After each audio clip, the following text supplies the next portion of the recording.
अस्सलाम वालेकुम दोस्तों, 2023 में ईद उल फितर के फितराने की मिकदार जानिए।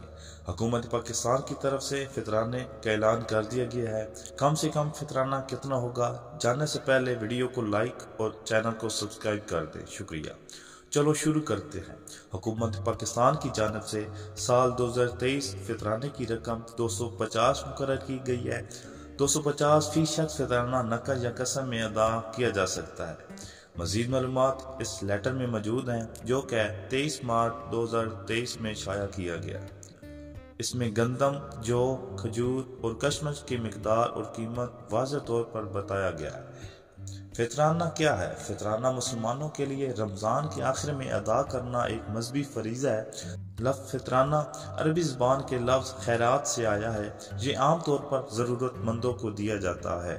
याद रहे, फितराना ज़कात से मुख्तलिफ है, जो कि मुसलमानों का एक और फ़र्ज है जो किसी के माल के फीसद के तौर पर अदा किया जा सकता है। वीडियो को लाइक और चैनल को सब्सक्राइब कर दें। बहुत शुक्रिया।